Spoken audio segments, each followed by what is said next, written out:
Здравствуйте! В эфире информационная программа «Настоящее время. Азия». В пражской студии я, Динара Аргин. Сегодня в выпуске. Решающий штурм Эль-Фаллуджи. Армия Ирака водрузила флаг над мэрией города. Идет зачистка от исламистов центрального госпиталя. ООН, между тем, признала зверство ИГИЛ в отношении курдов-езитов геноцидом.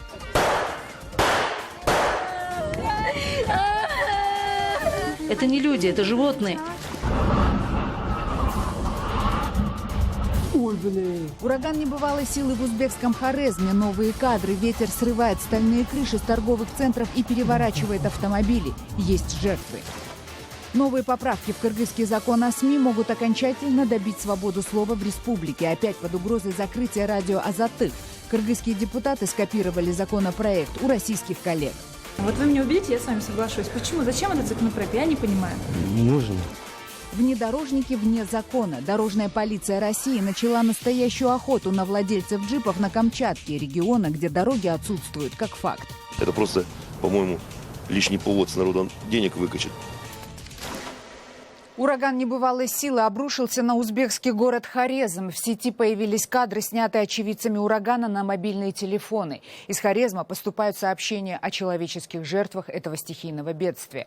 Подтверждена гибель как минимум одного человека, много пострадавших и травмированных. Ой, блин. Вы видите, как мощный ветер не только срывает кровлю с домов, но и поднимает в воздух целые металлические конструкции крыш торговых центров и предприятий. Огромные куски металла и шифера с очень большой скоростью проносятся над городскими улицами. Жители города сообщают, что сильные порывы ветра переворачивали автомобили, а тех людей, которые оказались на улице в этот момент, буквально иссекло песком. Узбекские власти арестовали в Ташкенте основателя крупнейшей подпольной финансовой пирамиды Ахмада Турсунбаева, известного больше как Ахмадбая. Он обвиняется в вымогательстве и мошенничестве в особо крупном размере. 15 июня люди в масках ворвались в его офис и провели обыск. Там было изъято наличными 40 миллиардов узбекских сомов и 2 миллиона долларов, сообщает узбекская служба радио «Озодлик». Десятки сотрудников его фирмы были также задержаны вместе с Турсунбаевым. Турсунбаев занимался тем, что незаконно принимал у населения вклады в национальной и иностранной валюте в особо крупных размерах, обещая выплачивать им годовые дивиденды в размере 200%. Кроме того, он занимался незаконным банкингом, выдавая кредиты в иностранной валюте под 40% в месяц.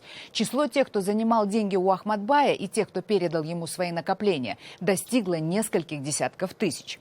Как выяснилось, Турсунбаев помимо денег принимал у людей машины и другие материальные ценности, в частности, драгоценные украшения. Факт приема нигде официально не оформлялся, кроме записи в нелегальных деловых книгах Турсунбаева. Сейчас люди, вложившие деньги под большие проценты в финансовую пирамиду Ахмадбая, взяли в осаду его дом. Большинство из них пребывает в панике, некоторые госпитализированы с сердечными приступами, но основная часть собравшихся все-таки надеется вернуть свои деньги. Дом предпринимателя огорожен 7 шлагбаумами, а местность Алмазар, где проживал Турсунбаев, блокирована сотрудниками узбекской полиции.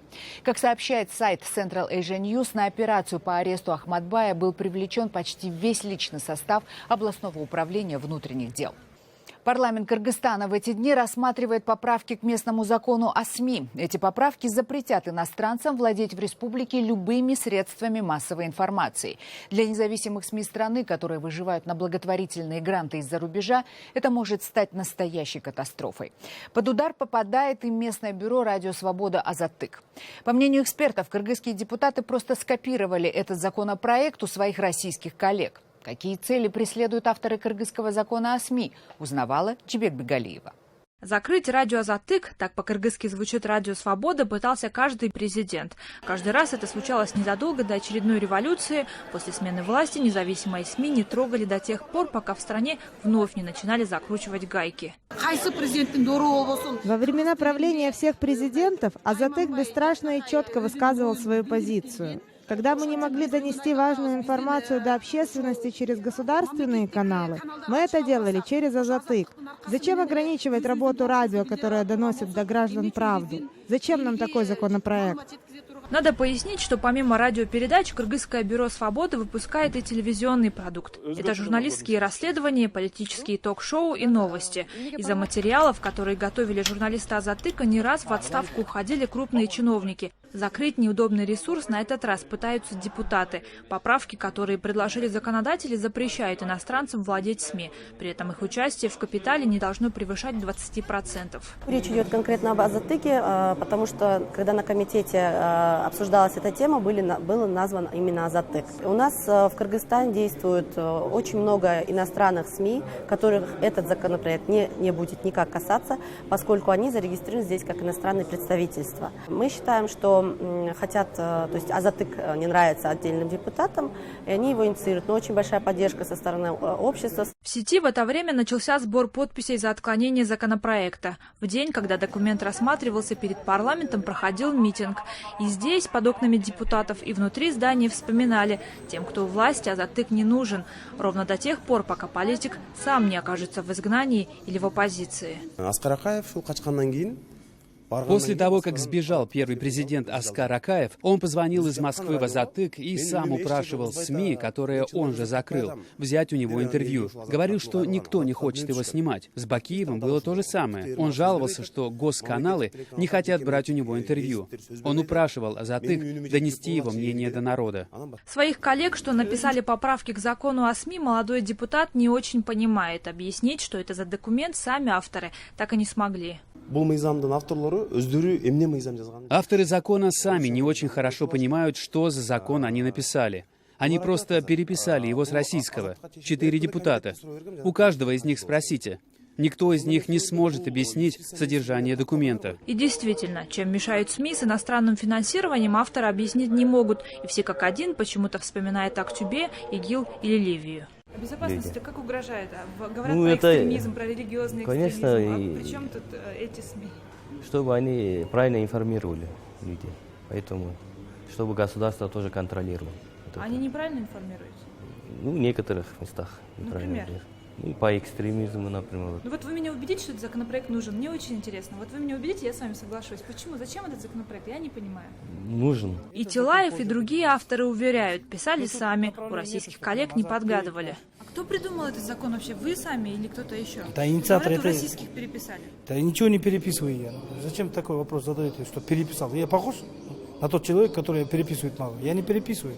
Закон, это давно болтается. О том, как болтается закон о СМИ, как раз перед его рассмотрением, возможно, рассказывал коллегам еще один автор поправок. Однако до выступления за трибуной дело не дошло. Очень неожиданно рассмотрение документа перенесли на неделю. Дюбек Бегалиева, Азат Интымаков. Настоящее время. Бишкек, Кыргызстан. В Баткенской области задержаны 3 граждан Кыргызстана, которые прошли террористическую подготовку и участвовали в боевых действиях против правительственных сил в Сирии. Об этом сообщили в ГКНБ республики. Задержанные прибыли в Кыргызстан с намерением организовать подпольные ячейки для проведения серии террористических акций в городах страны. В ходе обыска изъяты автоматы Калашникова, гранаты и экстремистская литература. Далее в программе. Решающий штурм Эль-Фаллуджи. Армия Ирака водрузила флаг над мэрией города. Идет зачистка от исламистов Центрального госпиталя. ООН, между тем, признала зверство ИГИЛ в отношении курдов-езитов геноцидом.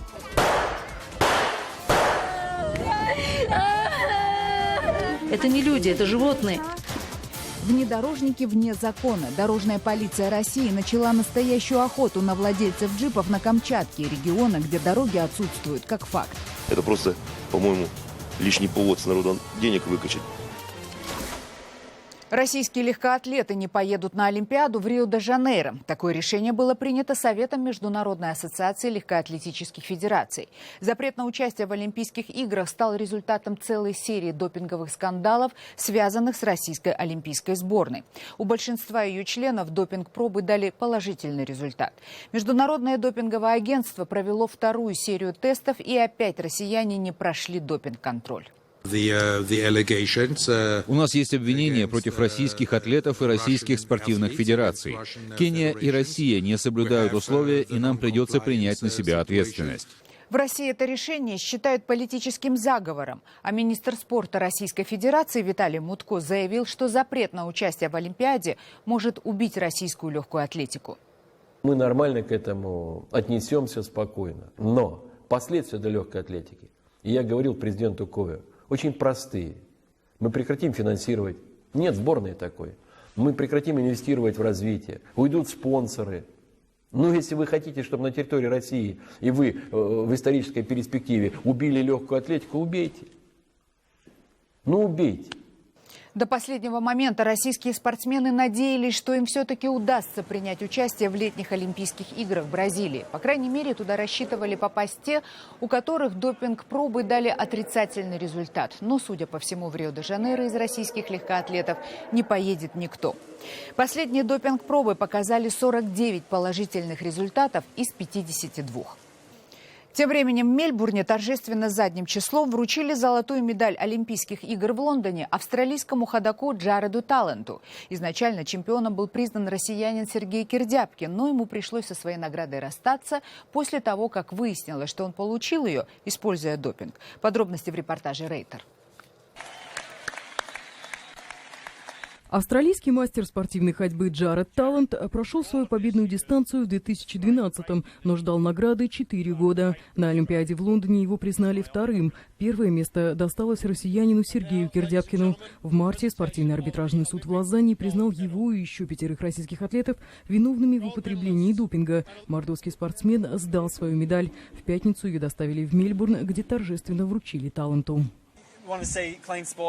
Я хочу видеть честный спорт. И я сражался со многими атлетами для того, чтобы сделать спорт лучше и чище. Это большая битва, которая приближает нас к лучшему. Хайо Зеппельд, автор документального фильма о допинге в российском спорте, после выхода которого спортивные чиновники начали масштабные проверки. Допинговый скандал ударил по спортивному бизнесу. Здесь налицо конфликт интересов. И международные спортивные федерации все яснее осознают, что он должен быть устранен в ближайшее время. В противном случае у них будут еще более серьезные проблемы из-за смелых разоблачителей и журналистов-расследователей.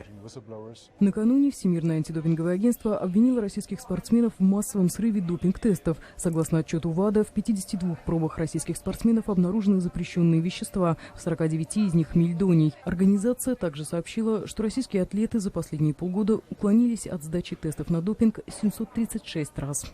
Между тем, в такой же ситуации оказалось сразу несколько спортсменов из Центральной Азии, в частности, 4 казахстанских олимпийских чемпионов, тяжелоатлетов. Это Илья Ильин, Светлана Подобедова, Зульфия Чиншанло и Майя Манеза. После повторной проверки допинг-проб, взятых во время Олимпиады в Лондоне, в их крови были обнаружены следы сразу нескольких запрещенных препаратов. Пока о возврате медалей и участии спортсменов в Олимпийских играх решение не принято. Эти вопросы будут рассматриваться дисциплинарной комиссией МОК 27 июня. Тяжелоатлет Илья Ильин, которого в числе нескольких других казахстанских спортсменов заподозрили в применении допинга, прокомментировал ситуацию в своем Инстаграм. Он написал, что полученная информация прозвучала для него как гром среди ясного неба. Специалистам-подводникам с научного судна «Джон Летбридж» удалось поднять с глубины 3 километров оба бортовых самописца лайнера египетских авиалиний, потерпевшего крушение в Средиземном море. Лайнер пропал с радаров 19 мая, и почти месяц шли поиски черных ящиков самолета. Оба бортовых самописца, поднятых со дна, сильно повреждены, но, как утверждают египетские власти, записывающие диски с информацией не пострадали. Возможно, эта информация поможет раскрыть тайну гибели этого самолета. До сих пор у экспертов нет единого мнения, почему А-320 потерпел крушение. Одной из наиболее вероятных версий считается теракт на борту. Иракским правительственным войскам в ходе штурма удалось взять под свой контроль почти весь центр города Фаллуджа, который находился с 2014 года в руках террористов из Исламского государства. Мировые информационные агентства сообщают, что солдаты правительственной армии водрузили флаг над мэрией города и выбили боевиков из центрального госпиталя, который был превращен джихадистами в крепость. Окружение Фаллуджи началось почти месяц назад, но иракское командование медлило с решающим штурмом из-за того, что в руках боевиков находилось почти 90 тысяч заложников из числа местного населения. На днях иракские власти приняли решение начать штурм, несмотря на возможные жертвы среди гражданских лиц, о чем было официально объявлено. Тем временем ООН признала геноцидом зверство исламского государства в отношении курдов-езитов. После захвата в Северном Ираке курдских территорий джихадисты приступили к методичному уничтожению представителей этой религиозной общины. Езиды являются последователями культа, в котором объединены элементы ислама, христианства, иудаизма и даже зороастризма. Их религия насчитывает больше 1000 лет. Джихадисты объявили их сатанистами. С нападения на Синджар в 2014 году и по сей день исламское государство стремится к полному уничтожению езидов, осуществляя убийства, пытки, запугивания, похищение и удержание в сексуальном рабстве, бесчеловечно обращаясь с ними и нанося им серьезный физический и психологический ущерб.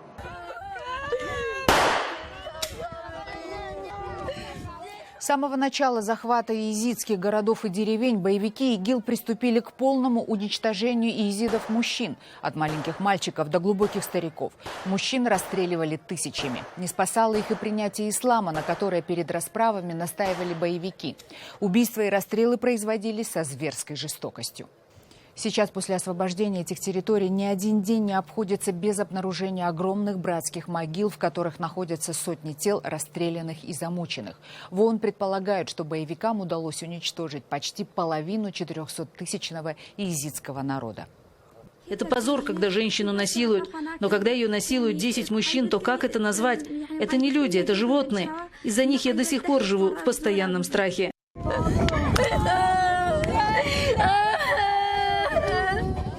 Почти всех захваченных женщин и даже девочек и езидок террористы обратили в рабство, зачастую сексуальное. У рабынь изымались также внутренние органы для продажи. Для этого духовные руководители террористического халифата даже выпустили специальную фетву, согласно которой террористы получили право изымать любые органы из тел неверных. Уже найдены несколько крупных захоронений рабынь с признаками изъятия органов. Езиды были вынуждены покинуть свои родные земли, на которых они жили в течение столетий. Однако на всем пути их исхода они подвергались атакам и грабежам боевиков, которые зачастую ранее были их соседями. Камчатка – регион России, где без хорошего внедорожника проехать из одного населенного пункта в другой практически невозможно. Однако местная полиция начала настоящую войну с владельцами джипов с большими бамперами, колесами и лебедками. Они объявлены вне закона. Екатерина Пономарева с подробностями. Замечательные отверстия, чтобы цеплять трос, чтобы можно было вытянуть вторую машину. Без такого автоснаряжения на камчатских дорогах и делать нечего, говорит Артем. Машину покупал еще в 90-е. Он бизнесмен, возит туристов, а на колесах попроще здесь далеко не уедешь. Автомобиль со всеми этими обвесами ставил на учет ГИБДД, проходил не раз техосмотры, но недавно ему вдруг заявили, с машины все снять и вернуть ей заводской вид, иначе выезд на дорогу заказан. Для меня это очень дорого, привести машину в стандартное состояние, это около 100 тысяч. У меня нет таких денег. Машина – это мое единственное средство заработка. ГИБДД Камчатки взялась за так называемые машины-новоделы. Дескать, они небезопасны на дорогах. Техрегламент, по которому тюнингованное авто в России под запретом, заработал еще год назад. Разъяснений по работе с такими вот дорожными внедорожниками у полицейских не было. Они это и сами признают. А Камчатка – край таких машин. Теперь, когда все бумаги до адресата дошли, поясняют, такие машины будут тормозить, фотографировать и передавать дело дальше, чинам на местах. Там водителю выписывается требование о том, что данное транспортное средство он не имеет права эксплуатировать, и о том, что в течение определенного количества времени ему необходимо это транспортное средство привести в соответствие. На любые переделки авто теперь нужен сертификат. Те машины, что в заводской вид не привезти, обещают сразу снимать с регистрации, забирать номера. Александр Зенин – хозяин как раз такого автомобиля. На нем он не раз участвовал в официальных автопробегах. Все дополнительные детали к машине приварены, их не снять. Мужчина уверен, государство ввело новые правила, чтобы на них заработать. Это просто, по-моему, лишний повод с народа денег выкачать. Что сертификацию с машину подогнать, только одна бумажка стоит 10 тысяч. Хороший вопрос, машин таких много. Таких машин с лебедками, незаконно большими колесами, бамперами на камчатских дорогах тысячи. ГИБДД официально заявляют, это 90% от всех зарегистрированных на полуострове транспортных средств. Возвращать им заводской вид, говорят здешние автомеханики, дорого и нелогично. Но чиновник не автослесарь. Ему этого не понять. Водители уже устраивали общий сход. Они просят власть войти в их положение и отойти от федерального регламента. Разрешить сертификацию их машин уже постфактум переделки. Водители готовы за нее платить. Это точно дешевле, чем заново перестраивать автомобиль. Люди хотят все зарегистрировать изменения внесенные в конструкцию их транспортного средства, причем на законном основании. Но пока система на этом вопросе буксует. Регламент принят, и откатиться назад в своих решениях чиновники вряд ли смогут. Екатерина Пономарева для настоящего времени. Богатые казахстанцы сегодня предпочитают вкладывать деньги исключительно в коммерческие скачки с огромными призовыми фондами. Для этого они тратят миллионы долларов на дорогостоящих скакунов. В отличие от европейских элит, которые увлечены классическими видами конного спорта, таких как конкур, поло или троеборье. Наш корреспондент Дмитрий Беляков побывал на этапе Кубка мира по конному спорту в Алма-Ате и попытался выяснить, что можно сделать для возрождения конного спорта в республике. На старт приглашается спортсмен из Туркменистана Бегларян Николай на лошади по кличке Берекет. Впервые за последние 15 лет в Казахстане прошел этап Кубка мира по конному спорту на травяном покрытии. Посоревноваться за путевки на финальную стадию мирового первенства в Алматинскую область приехали 40 спортсменов из 5 стран. За 3 дня этапа будет разыграно 6 кубков по конкуру, включая Кубок президента республики.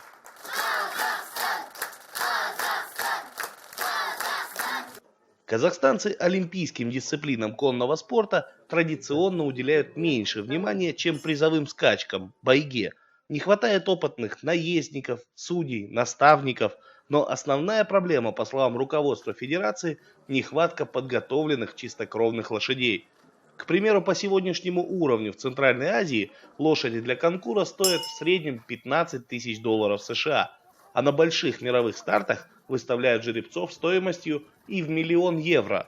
Есть частные клубы, да, там есть центр олимпийской подготовки, да, где есть эти лошади, но это тяжело доступно это все. Ты должен либо за свои деньги купить лошадь, да, на ней, либо ты должен там убедить кого-то тебе купить, либо пойти там сам идет спортсмен и убеждает кого-то в том, чтобы дай мне эту лошадь, я на ней буду прыгать.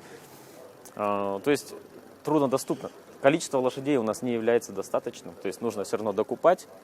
С такими проблемами сталкиваются спортсмены и в других странах Центральной Азии. Государственных денег не хватает зачастую даже на форму и амуницию, которая полностью покупается за рубежом. Только одно седло для конкура стоит минимум 1000 евро.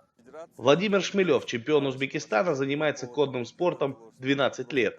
Он говорит, что для достойного результата требуются серьезные спонсорские вложения. Я выступаю на спонсорской лошади. Этот спорт очень такой, дорогой, и из-за этого без спонсоров никак. А каким образом, когда вы начинали заниматься, как вы? Я занимался в спортивной школе государственной. Оттуда уже, когда научился, спонсоры стали появляться. Этот конно-спортивный клуб выкуплен и реконструирован национальной компанией «Казмунайгаз» в рамках социального проекта. База в большей степени ориентирована на конное поло, подготовку спортсменов и проведение соревнований. Но руководство клуба рассчитывает на то, что наряду с профессионалами комплекс будет использоваться и любителями. Для этого построена общественная конюшня на 70 голов и спортивная школа. Если у вас нет лошади, ничего, есть только желание. Значит, мы даем тренера, прикрепляем инструктора, он начинает обучение вас. Если у вас нет формы, значит, мы будем обеспечивать формой вас. Значит, второй вариант. Если у вас есть лошадь, вы хотите ее поставить, нет проблем. Ставим лошадь на полный пансион, начиная от кормежки, лечения, ковки и все. Среди недели вы работаете, в субботу-воскресенье вы только можете приехать. Среди недели наш сотрудник эту лошадь работает, чтобы она не стояла.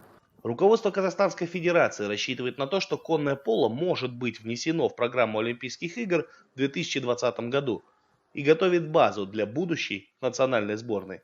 Дмитрий Беляков, Павел Энгельгард. Настоящее время. Это были все новости, о которых мы хотели вам рассказать. Читайте нас в социальных сетях и смотрите на сайте currenttime.tv. Мы благодарим вас за внимание и прощаемся с вами до следующей недели. Всего доброго.